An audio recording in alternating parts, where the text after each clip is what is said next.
BA द्वितीय वर्ष हिंदी साहित्य के विद्यार्थियों, रीतिकाल के अंतर्गत महाकवि देव के काव्य के महत्वपूर्ण अंशों की व्याख्या मैं आपको करा चुकी हूँ। आज के इस व्याख्यान में महाकवि देव के काव्य की विशेषताओं के संबंध में कुछ जानकारी मैं आपको प्रदान करूँगी। हमें महाकवि देव के काव्य की विशेषताओं के संदर्भ में उनके काव्य पक्ष और कला पक्ष की विशेषताओं को लिया गया है। काव्य के दो पक्ष होते हैं, एक तो उसका आंतरिक पक्ष होता है जिसे भाव पक्ष कहते हैं, और दूसरा उसका बाह्य पक्ष होता है जो उसकी भाषा, शैली, अभिव्यक्ति या अभिव्यंजना कौशल से संबंधित होता है, उसे कला पक्ष कहते हैं।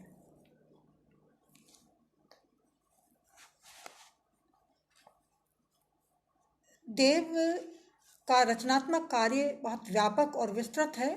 उनके काव्य में कला पक्ष एवं भाव पक्ष का सुंदर संयोग हुआ है।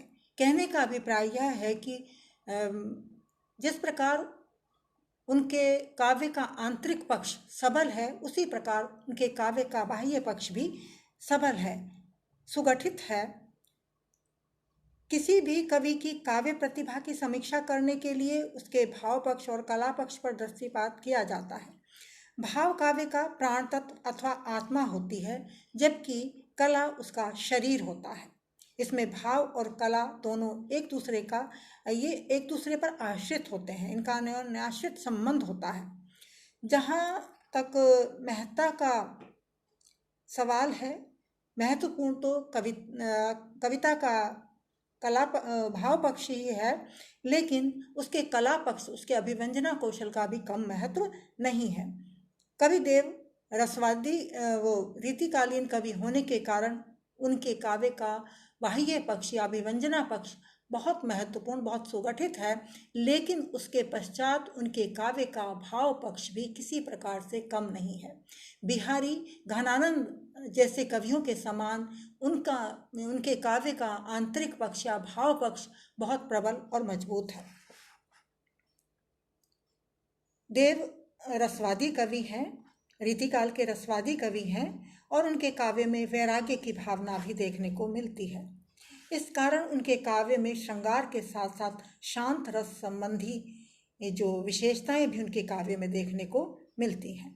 एक तरह से उनकी कविता को हम राग और वैराग की कविता भी कह सकते हैं। राग प्रेम की कविता, श्रृंगार की कविता तो वो है ही, लेकिन कहीं कहीं उसमें वैराग्य या भक्ति या नीति के दर्शन भी हमको देखने को मिलते हैं। सबसे पहले हम देव के काव्य का आंतरिक पक्ष या भाव पक्ष देखेंगे। भाव पक्ष के अंतर्गत देव के काव्य की जो महत्वपूर्ण विशेषता है वो है उनका प्रेम निरूपण। प्रेम एक अत्यंत व्यापक और गहन विषय है। कई कवियों ने अपने अपने ढंग से अपने अपने काव्य में प्रेम का निरूपण किया है। कुछ आचार्यों ने तो भक्ति और प्रेम को एक ही माना है, प्रेम की पराकाष्ठा ही भक्ति है, लेकिन रीतिकालीन कवियों के संबंध में हम ऐसा नहीं कह सकते। उनका जो प्रेम है वो भौतिक प्रेम है, दैहिक प्रेम है, और उसी की अभिव्यक्ति ज्यादातर रीतिकालीन कवियों ने की है।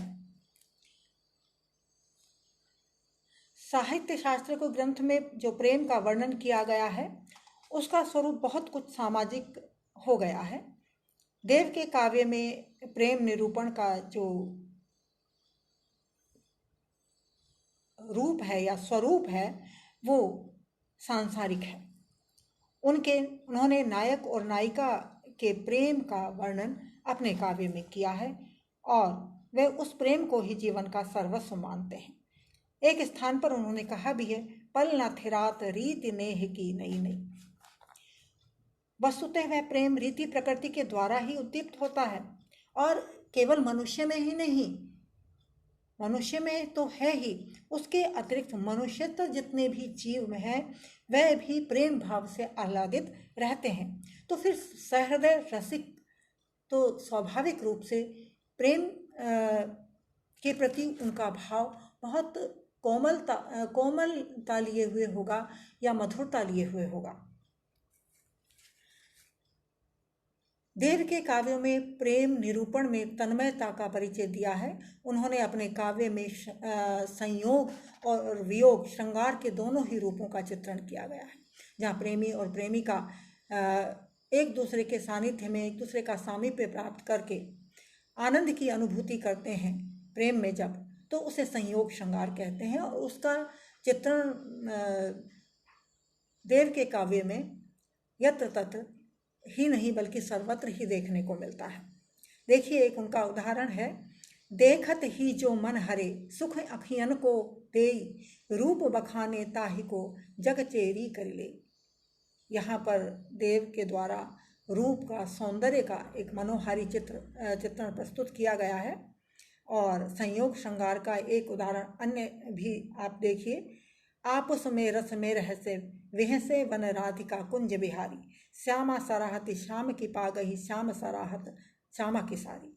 यहाँ पर राधा और कृष्ण को नायक नायिका के रूप में प्रस्तुत किया गया है। जैसा कि रीति काल की एक अपनी विशेषता रही है कि आराध्य राधा और कृष्ण भी यहाँ सामान्य नायक नायिका के रूप में काव्य में आए हैं, उसी प्रकार बिहारी में भी, इसमें देव में भी ये विशेषता देखने को मिलती है। और यहाँ उन्होंने राधा और कृष्ण को साधारण नायक नायिका के रूप में प्रस्तुत किया है। और यहाँ पर दोनों ही प्रेमी एक दूसरे के वेशभूषा की, उनके वस्त्रों की सराहना करते हुए दिखाई दे रहे हैं। तो ये संयोग श्रृंगार का बड़ा सुंदर वर्णन किया है। इसके अतिरिक्त श्रृंगार में रूठ जाना, नायक द्वारा नायिका को मनाना, इस प्रकार की अनेक चेष्टाओं का चित्रण देव ने अपने काव्य में किया है। इसके साथ ही साथ देव के काव्य में वियोग श्रृंगार का भी सुंदर चित्रण हुआ है। जब नायक नायिका एक दूसरे से या प्रेमी प्रेमिका एक दूसरे से वियुक्त हो जाते हैं, अलग हो जाते हैं, उस दशा को विरह दशा या विप्रलंब श्रृंगार की श्रेणी में रखा जाता है। तो देव ने अपने काव्य में प्रेम और विरह की, या प्रेम में विरह में प्रेम की सूक्ष्म अनुभूतियों के सुंदर चित्र अपने काव्य में प्रस्तुत किए हैं। उनके काव्य में विरह वर्णन में अतिशयोक्ति का प्रयोग भी उन्होंने किया है, लेकिन उनके काव्य में अतिशयोक्ति होने के बावजूद भी भावात्मकता में कहीं भी कमी नहीं है। वो हमारे हृदय को, हमारे भावों को झकझोर कर रख देते हैं।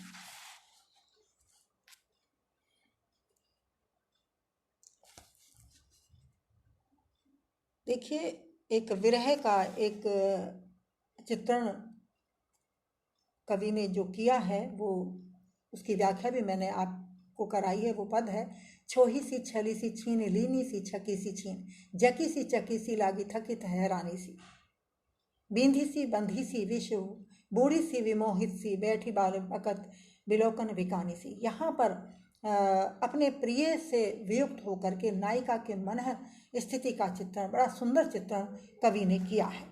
इस तरह के अन्य स्थानों पर भी मार्मिक चित्र देखने को मिलते हैं। एक नायिका के स्वप्न का या गोपी के स्वप्न का वर्णन भी उसकी विरह दशा को इस प्रकार वर्णन करता है, चाहती उठोई उड़ी गई सो निगोड़ी नींद, सोए गए भाग मेरे जागी व जगन में, आँखी खोली देखो तो मैं, घन है न घन श्याम वेई छाई बूंदे मेरे, आंसू है दिगन में। यहाँ बड़ा ही सहज, स्वाभाविक और मार्मिक चित्रण एक गोपी की विरह दशा का किया गया है।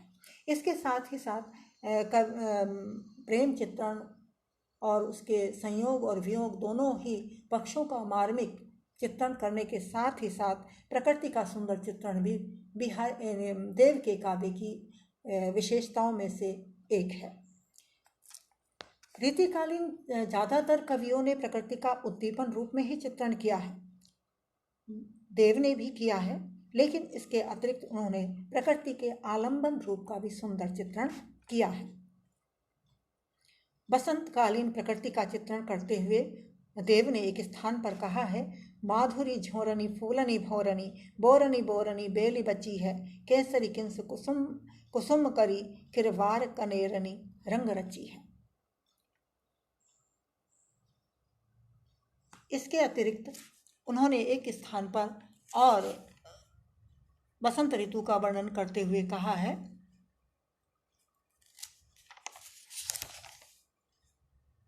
डार द्रुम पलना बिछोना नव पल्लव के सुमन झगुला सोहे तन छवि भारी दे, पवन झुरावे के की कीर बतरावे देव, कोकिल हलावे हुलसावे कर तारी दे।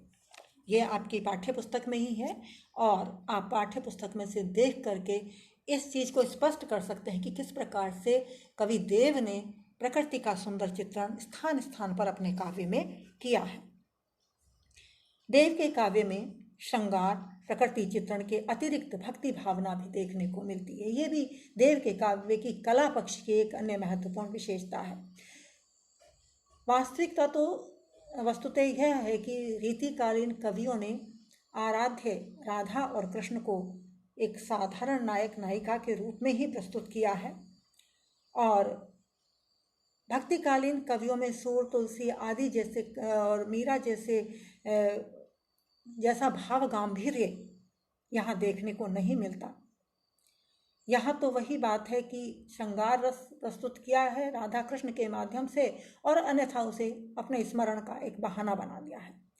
देव भी काव्य में भी भक्ति परक रचनाएं स्थान स्थान पर देखने को मिलती हैं। देव वास्तव में सगुण ईश्वर के सगुण रूप के उपासक थे और उसमें भी वो कृष्ण के भक्त थे और उन्होंने कृष्ण को विष्णु का अवतार मानते हुए उन्होंने जो भक्ति अपने काव्य के माध्यम से अभिव्यक्त की है। विदुर जी की भाजी बेर भीलिनी के खाए, विप्र चाउर चबाए दूरे द्रौपदी के चीर में। इस तरह से उन्होंने स्थान स्थान पर एक भक्त के स्वरूप के दर्शन भी देव में होते हैं या उनके काव्य के माध्यम से अभिव्यक्त होते हैं। यह तो था देव के काव्य का भाव पक्ष, आंतरिक पक्ष, जिसके अंतर्गत प्रेम का वर्णन है, उसमें संयोग श्रृंगार वियोग श्रृंगार का वर्णन है, प्रकृति का सुंदर चित्रण है, भक्ति भावना के दर्शन वहाँ देखने को मिलते हैं। इसके अतिरिक्त हमें उनके काव्य में प्रकृति का सुंदर चित्रण देखने को मिलता है। अब हम देखते हैं देव के काव्य का कला पक्ष कैसा है। रीतिकाल हिंदी साहित्य का कला काल भी कहा जाता है। कला का मतलब यह है, कला काल से यहाँ अभिप्राय है कि इस काल के कवियों का अभिव्यंजना कौशल देखते ही बनता है। बड़ी सुगठित भाषा शैली का प्रयोग, छंदों का प्रयोग इस काल के कवियों ने किया है और भाषा पर विशेष ध्यान दे करके उसको बड़ा आकर्षक और प्रभावशाली बनाने का प्रयत्न किया है। देव भी उससे अछूते नहीं हैं और देव के काव्य में भी कला पक्ष या अभिव्यंजना पक्ष की बहुत सारी विशेषताएं देखने को मिलती हैं, जिसमें उनके काव्य की चित्रमयता है, यानी कि अमूर्त भावों को मूर्त रूप प्रदान करने के लिए उन्होंने अपनी कवि प्रतिभा का परिचय दिया है। और कुछ चित्र उनके काव्य में देखने को मिलते हैं। उसका एक उदाहरण यहाँ है, पीत रंग सारी गोरे अंग मिली गई देव, यानी कि नायिका के जो उसने वस्त्र आभूषण धारण किए हैं उसके सौंदर्य में किस प्रकार अभिवृद्धि कर रहे हैं, उसका एक चित्र सा इन्होंने यहाँ पर प्रस्तुत कर दिया गया है। उसके अतिरिक्त मानवीयकरण भी एक महत्वपूर्ण विशेषता है देव के काव्य की। प्रकृति का मानवीकरण तो है ही, अमूर्त भावों का भी मानवीकरण उन्होंने स्थान स्थान पर किया है। देखो यहाँ मन का मानवीयकरण करते हुए एक उनका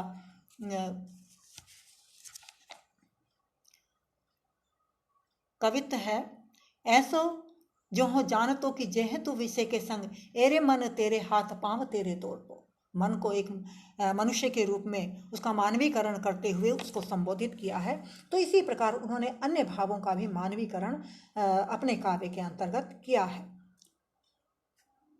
इस दृष्टि से वो छायावादी कवियों के भी बहुत निकट से प्रतीत होते हैं। इसके अतिरिक्त अलंकार विधान रीतिकालीन कवियों की एक अन्य महत्वपूर्ण विशेषता रही है और देव ने अपने काव्य के में भी उनका चमत्कार उत्पन्न करने के लिए अलंकार विधान के प्रति उनका विशेष रुझान रहा है। कवि देव ने परंपरागत उपमानों का प्रयोग तो किया ही है, इसके अतिरिक्त मौलिकता भी उनके अलंकार विधान में देखने को मिलती है। विशेष रूप से उन्होंने उपमा, रूपक, उत्प्रेक्षा, प्रतीक और सादृश्य मूलक अलंकारों का प्रयोग किया है। इसके अतिरिक्त उनके काव्य की भाषा सौष्ठव भी देखने को मिलता है। भाषा भावों को अभिव्यक्त करने का एक सबल माध्यम होता है। ब्रज भाषा मूल रूप से रीतिकालीन कवियों की भाषा रही है। ब्रज की देव की भाषा भी यही रही है और देव ने भी अपने काव्य की वाहिका अपने भावों की वाहिका ब्रज भाषा को ही बनाया है और ब्रज भाषा का मधुर स्वरूप हमें देव के काव्यों में उसके पदों में देखने को मिलता है। देखिए एक उदाहरण, मोहि मोहि मोहन को रूप भयो राधामय, राधामय मोहि मोहि मोहनमयी भई। इसे भक्ति का उदाहरण में भी ले सकते हैं। इसको ब्रज भाषा का एक सुंदर स्वरूप, माधुर्य रूप हम यहाँ देख सकते हैं देव के इस पद में। इसके अतिरिक्त रिझी रिझी रहस्य रहस्य हंसी हंसी उठे, सांसें भरी आंसू भरी कहत दई दई। ब्रजभाषा का सुंदर रूप यहाँ देखने को मिलता है। देव की छंद योजना भी बहुत सुंदर है। उन्होंने कवित्व और सवैया का ही विशेष रूप से प्रयोग अपने काव्य में किया है। जो हमने उनका काव्य पढ़ा है उसमें सवैया और कवित्व का ही प्रयोग हुआ है और इसमें उन्होंने तुकांतता का पूरा निर्वाह किया, यानी कि पद तुकांत है, तुकों में उनका अंत होता है, तुकबंदी है वहाँ पर।